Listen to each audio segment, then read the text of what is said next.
Hello everyone. If you don't know who I am, or you can't remember because I haven't uploaded a video in a hot minute, my name is Cara and today I'm here with you to do my January wrap up. Now, firstly I want to apologise for the lack of videos the past few weeks. I have been in a real YouTube creative slump. And I think I found a way out of it. I'm going to more focus this year on booktube content. I really enjoy doing booktube content. I'm a huge reader and I think my inspiration came from my Bookstagram and having such a love for that. Now, I will still be doing stuff like vlogs and whatnot, but they won't be like the monthly style as they have been. It will just be vlogs of special occasions and moments when there is something to film. But content's coming. I'm going to film a few videos for you guys, so I've got stuff prepared, but here we go. I'm sorry, I'm back, I'm here. But without further ado, let's get into my January 2020 wrap up. Woo! So in January I read 4 books and that is quite good for me. So my goal for 2020 is 40 books. Now I am overachieving and hoping to get 45. So I'm going to show you the 4 books that I read in January and just some thoughts about them all. But I had such a great reading month. The choices I picked honestly were amazing. So the first book that I read was The Flat Share by Beth O'Leary. This was an amazing story. This was actually a gift from a Christmas Secret Santa swap with the OzYA bloggers. This is a story about Tiffy and Leon who share a house. Now, it's not a traditional roommate situation. They share a bed. Now, Tiffy works during the day and Leon works during the night. So it works out because Tiffy has the house at night time when Leon's at work, and then Leon has the house during the day when Tiffy's at work. And their whole relationship is, I wonder if it is, yeah. So their whole relationship is based on post-it notes. Now, they obviously can't communicate through conversation because they don't meet each other, but they have little post-it notes that they stick around the house just about random things like found this, did this, doing this, blah blah blah. And then of course you have a big meet. This book was amazing. I wish there was like one more chapter to see Tiffy and Leon post roommates. I'm not going to spoil anything, but this book, oh, so good, and I'm so glad I finally got around to reading it. It's been on my TBR for such a long time, but if you haven't read The Flat Share, I highly recommend it. The next book I read was a really quick read, and I got it on Boxing Day actually, and that is What I Like About Me by Jenna Guillamy. I remember Kat telling me how to say this, but I can't remember, so I'm sorry Kat if you're watching this. But this is a really short read. This is a story about Maisie, who goes on a annual camping trip with her family every year to a local caravan park, and she has, like, you know how like when you go camping when you're younger you always make like a friend?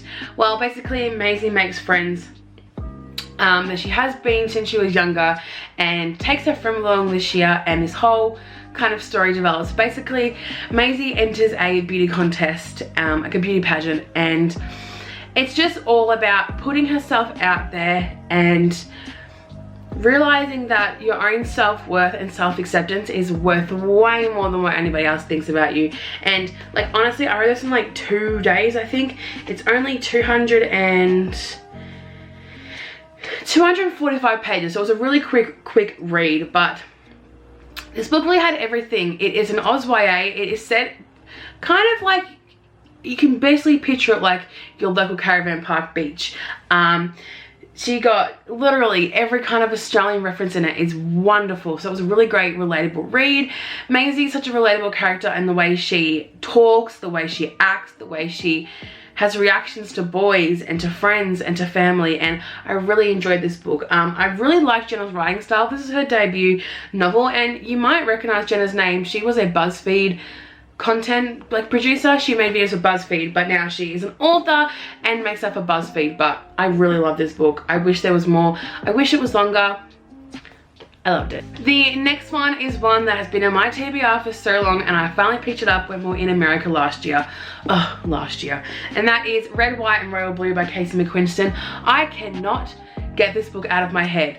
Honestly, once I finish this book, I just you know when you read a book and you just want to know more, so you research it? I researched this book more after because I wanted to know more, but there was no more. That was the end of Alex and Henry. But this book is about Alex, who is the son of the president, and then Henry, who is a royal. The names are kind of like, you know, Henry, and then his brother's called, I think it was Philip. So you kind of have like the royal plot holes kind of like wound in, but they are mortal enemies, and this is a real like slow burn LGBT read. Oh my god, it was amazing.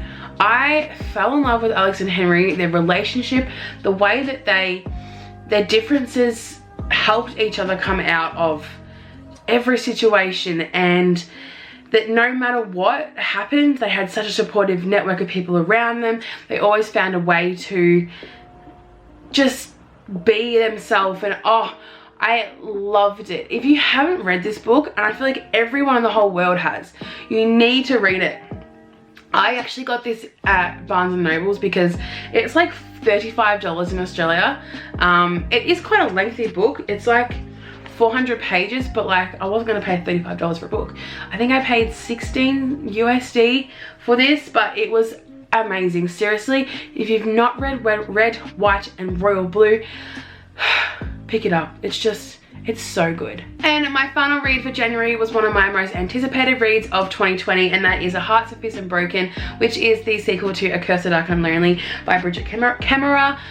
Oh, I love this series. I even just love the cover. I really like actually that this one, the font on the foiling on the side is green. It's quite hard to see actually with the light, but this story actually, I'm not going to spoil it just in case you haven't read A Curse So Dark and Lonely, but this story follows Grey and follows the events that happen after Ren is kind of decursified. That's all I'm going to say. I don't want to spoil this book, but we don't follow Harper and Ren in the story. We follow Grey and Leah Mara and the journey that he goes through. I don't know how to talk about this book without spoiling it, because if I talk about what happens, it spoils the first book. But this was a wonderful follow-up to A Curse So Dark and Lonely. I was worried that it wasn't going to live up to the hype, but I loved it. I cannot wait for the third book. I just want to know more. The last chapter, oh my god. But I didn't think I would enjoy reading about Grey so much, but I really did. And I really thought that the way he was written, you could really see and understand his side of the story, and you could really sense his emotions. So they're the 4 books that I read in January. If you guys enjoyed this video, make sure you give it a big thumbs up. Make sure you hit that subscribe button as well. I'm really hoping to aim for 1,000 subscribers this year. And if you want to check out more content, I will leave all my other book reviews in the description below. And I hope to see you all next week for the video.